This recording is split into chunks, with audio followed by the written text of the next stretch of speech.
warahmatullahi wabarakatuh. Waalaikumsalam warahmatullahi wabarakatuh. Pertama-tama marilah kita panjatkan puji syukur kehadirat Allah Subhanahu wa taala karena telah memberikan rahmat sehingga kita dapat berkumpul di ruang kelas ini.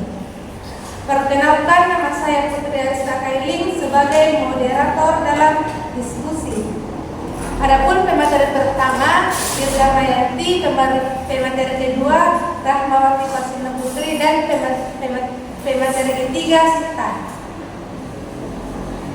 Langsung saja saya persilakan pemateri pertama untuk membacakan materi kami. Seketaranya dipersilakan. Konsep tumbuh kembang anak. Pertumbuhan adalah perubahan fisik dan peningkatan ukuran. Anak usia antara 6-12 tahun pendidikan yang disebut sebagai masa anak-anak pertengahan atau masa laten. Masa untuk mempunyai tantangan baru, kekuatan kognitif yang kita menemukan secara simultan, memberikan kemampuan pada anak-anak usia sekolah untuk mengevaluasi diri sendiri dan merasakan sistem temannya. Dapat disebutkan sebagai sebuah pengalaman yang menjadi masalah sentral bagi anak usia sekolah. Periode ini dianggap mulai bertanggung jawab atas perilakunya sendiri dalam hubungan dengan orang tua mereka, teman sebaya, dan orang lain. B. Tahap tumbuh kembang anak usia sekolah 6-12 tahun. 1. Pertumbuhan fisik. 2. Perkembangan kognitif. 3. Perkembangan moral. 4. Perkembangan psikoseksual. 5. Perkembangan psikososial. Apa? A. Pertumbuhan fisik. Pertumbuhan selama periode ini rata-rata 3-3,5 kg dan 6 cm atau 2,5 inci per tahunnya. Serta kekuatan otot, koordinasi, dan daya tahan tubuh meningkat secara terus-menerus dengan kemampuan menampilkan pola gerakan-gerakan yang rumit dan perintah motoriknya lebih tinggi.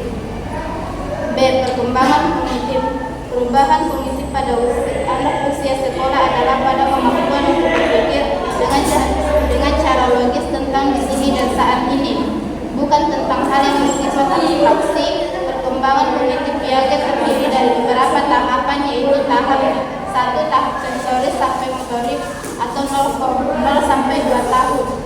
2 praoperasional atau 2 sampai 7 tahun. 3 konfriti atau operasional 7 sampai 11 tahun. 4 format operation 11 sampai 15 tahun. C. Perkembangan moral. Perkembangan moral anak menurut Holbrook didasarkan pada perkembangan kognitif anak dan terdiri atas 3 tahapan utama, yaitu prekonvensional, konvensional, postkonvensional. B. Perkembangan seksual. Fred menggambarkan anak-anak kelompok usia sekolah 6-12 tahun masuk dalam tahap fase laten. Selama fase ini, perkembangan adalah pada aktivitas fisik dan intelektual serta kecenderungan seksual sekolah ditekan.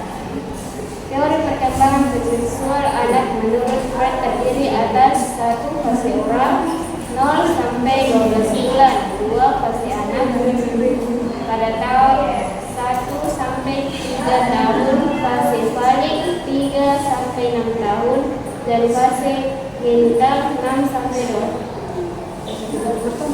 tahun.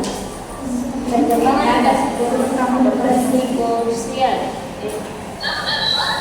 Perkembangan kesehatan membutuhkan peningkatan pemisahan dari orang tua dan kemampuan menemukan penerimaan dalam kelompok yang sepadan serta menemukan penerimaan dari kelompok yang sepadan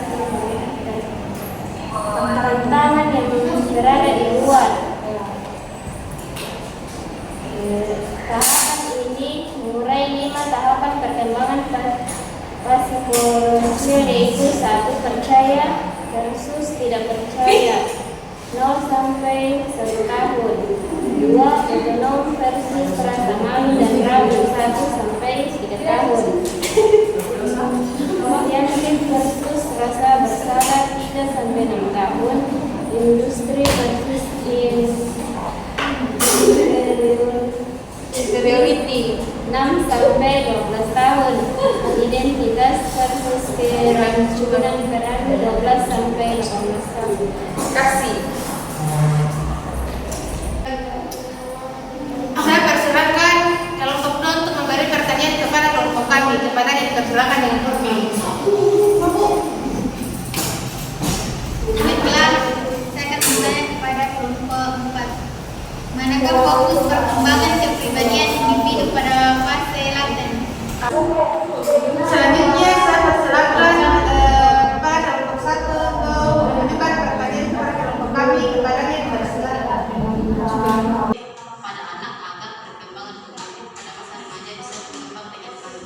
Iya, terima kasih.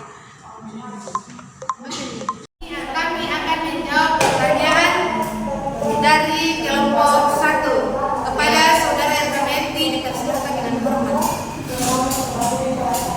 Baik, saya akan menjawab pertanyaan dari kelompok 1. Bagaimana mengasah perkembangan kognitif pada anak agar perkembangan kognitif pada masa remaja bisa berkembang dengan baik?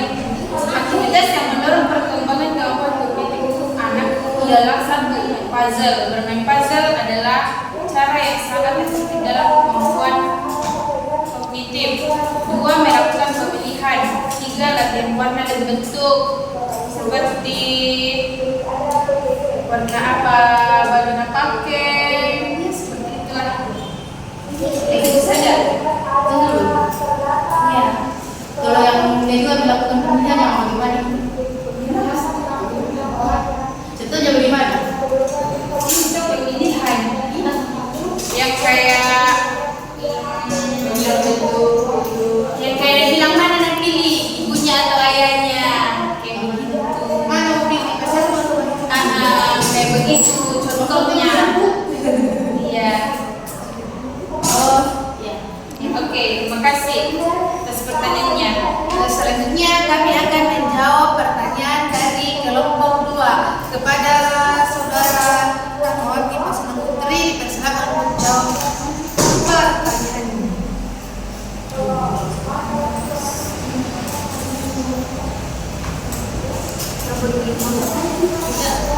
Manakah fokus perkembangan kepribadian individu pada fase laten?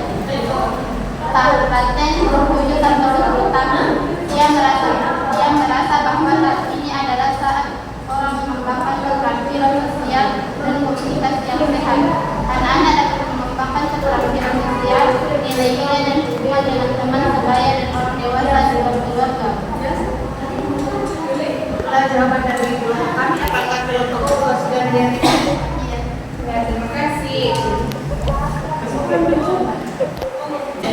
Baik, ini kesimpulan kami